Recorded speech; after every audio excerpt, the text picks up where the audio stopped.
Hello everyone, welcome back to my YouTube channel. So mathematical statistics में another topic है हमारे पास central limit theorem.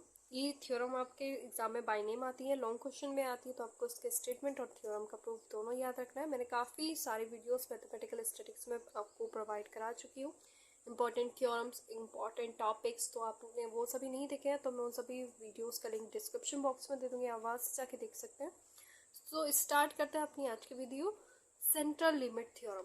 ठीक है, in a interesting and a very important theorem regarding the distribution of the mean of a sample if the sample size is large is given below।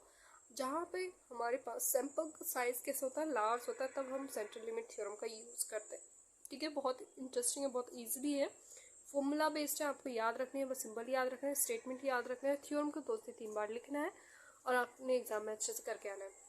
सो ये चाहे तो आप लिख सकते हैं एग्जाम में या नहीं, ये आप पे डिपेंड करता है, लेकिन लिख के आएंगे तो अच्छी बात है, वरना छोड़ सकते हैं। आप डायरेक्ट यहाँ से स्टार्ट कर सकते हैं स्टेटमेंट से। ठीक है, let x1 x2 xn up to the xn be the independent random variable all which have the same distribution. हमारे पास ये सैंपल्स हैं जिनका सेम डिस्ट्रीब्यूशन है। Let the common expectation mean mu and a variance sigma square. Mean हमने ले लिया है mu and variance sigma square respectively. Let x bar is equal to summation I is equal to 1 to n xi upon n। हमने late कर लिया mean इस तरह से x बार के लिए। Then the distribution of x bar, ये वाला x बार जो अप्रोच कर रहा है normal distribution with a mean mu and a variance sigma square upon n। अब यहाँ पे बात हो रही है सिंपल कॉमन एक्सपेक्टेशन की बात हुई थी तो म्यू और सिग्मा स्क्वायर थे, लेकिन यहाँ पे नॉर्मल डिस्ट्रीब्यूशन में बात हो रही है तो यहाँ पे म्यू एंड वेरियंस क्या हो जाएगा, sigma square upon n as n tends to infinity. ठीक है, that is z is equal to क्या हो जाएगा, x bar minus mu upon sigma upon root n। ठीक है, हैज स्टैंडर्ड नॉर्मल डिस्ट्रीब्यूशन।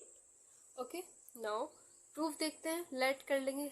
वही हमारे पास सैंपल रैंडम है जो कि सेम डिस्ट्रीब्यूशन है, जो थ्योरम स्टेटमेंट में था वही हमने यहाँ पे लिख लिया। अब moment generating function of z about the origin is given by. अब z हमारे पास स्टैंडर्ड नॉर्मल डिस्ट्रीब्यूशन फंक्शन है तो हमने उसको मोमेंट जनरेटिंग फंक्शन में लिख लिया।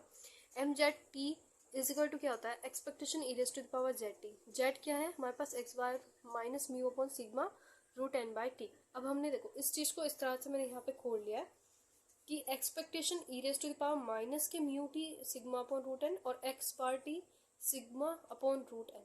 अब यहाँ पे ये जो कांस्टेंट टर्म है इसको हमने बाहर निकाल लिया, e raise to the power minus के mu t root n upon sigma, expectation क्या बचेगा, e raise to the power x bar t sigma, और यहाँ पे रूट एन को ऊपर लेगा, root n upon sigma. Now ये तो बाहर ही रहेगा, एक्सपेक्टेशन ही बाहर रहेगा। अब एक्स बार, ये देखो एक्स बार को हम इस तरह से लिखा है और इस चीज़ को हमने यहाँ पे सेम ऐसे ही लिखा है। ठीक है, मैं अपने दिखा देती हूँ, आई थिंक आपको शो नहीं हो रहा था अभी तक। हाँ, मैं समझाते समझाते उस फ्लो में चली गई कि मैं आप स्लाइड शो कराना भूल गई, so sorry. So e raise to the power t root n upon sigma x1 x2 up to x n upon n. So e raise to power minus के टी ये तो सेम रहेगा, ये भी same रहेगा। एक्स बार को हमने इस फॉर्म में लिखा। नाउ अब यहाँ पे देखिए रूट एन अपॉन सिग्मा है। ठीक है, अब हमने इसको रूट एन को तो नीचे लिया है, शायद ये यहाँ पे कंफ्यूज कर रहा है आपको, रूट एन नीचे ही लिख रखे हैं। ठीक है, रूट एन को नीचे लिया है, सिग्मा वन सिग्मा वो sorry x one x two upon x n ही रह दिया, ये सेम है क्या।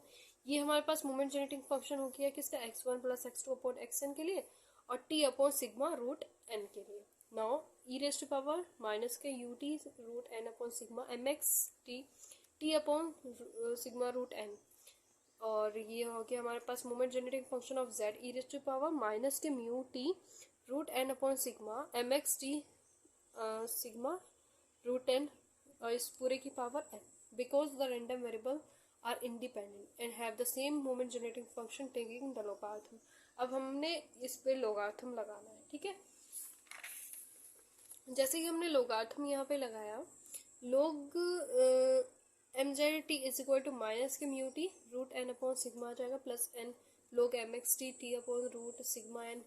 ठीक है, ये हमारे पास फॉर्मूला आ जाएगा, इसको हमने सेम रखना है, एन को ऐसे रखना है, लोग एम एक्स टी। अब इसकी हमें लोग की सीरीज हमने यहाँ पे खोल ली है तो n one plus mu one dash t upon sigma root n. अब यहाँ ध्यान रखें ये डायरेक्ट स्टेप आप बोलेंगे ये कैसे आ गया, ये मैंने आपको जब मोमेंट जनरेटिंग फंक्शन बताया था वहाँ पे पूरी सीरीज खोली हुई, ठीक है।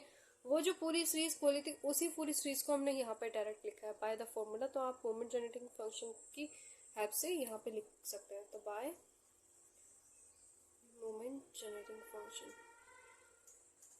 ठीक है, वही हमने यहाँ पे फॉर्मूला का यूज़ करा गया है। m1 dense t sigma root n, मैंने वीडियो में कराया था आपको फॉर्मूला, आप वहाँ से जाकर देख सकते हैं। लेकिन थ्योरम कर रहे हैं तो हम डायरेक्ट यहाँ पे यूज़ करेंगे। म्यू1 dash t upon sigma root n plus म्यू2 dash t square upon sigma square n plus up to the mu r t raise to the power r upon r factorial sigma are.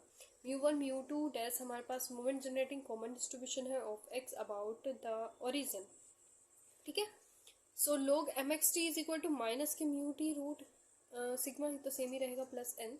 अब यहाँ पे क्या कर रहे हैं हमने, N ये वाला है, ठीक है, bracket.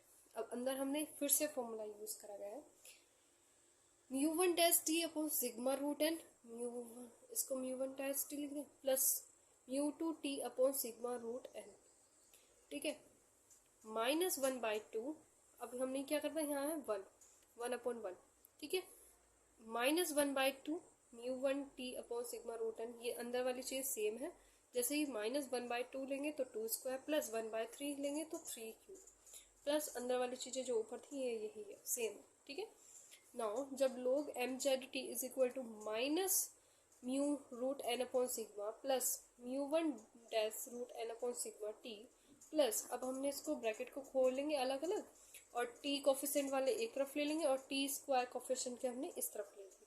Mu two dash upon sigma square minus mu one dash square upon 2 sigma square. Now mu one dash को हमने इक्वल कर दिया है म्यू से, एंड म्यू टू डैश को लिख सकते हैं mu one dash square sigma square. So we get on solving, आप डायरेक्ट लिख सकते हैं और यहाँ पे, ठीक है, और उसके बाद we get log M Z t हमारे पास क्या आ जाएगा, half t square as n tends to infinity. After this calculation, ये कैलकुलेशन बाय डायरेक्ट है, ठीक है, as n tends to infinity.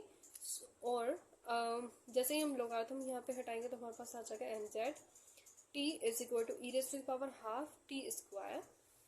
Hence by the uniqueness theorem, हमने वहाँ पे यूनिकनेस थ्योरम का यूज किया है। Hence by the uniqueness theorem of moment generating function z is normally distributed with a mean 0 and a variance, and unit standard deviation. Okay, so the central limit theorem asserts that for any distribution of x bar approximate to the normal distribution, those mean is mu and the variance is sigma square upon n, where n is a sufficiently large. Okay, सो ये हमारी central limit theorem की theorem complete हो गई है। I hope आपको अच्छे से समझ आइए, तो प्लीज़ चैनल को लाइक करें, शेयर करें, सब्सक्राइब करें। मिलते हैं नेक्स्ट वीडियो में। Thank you for watching.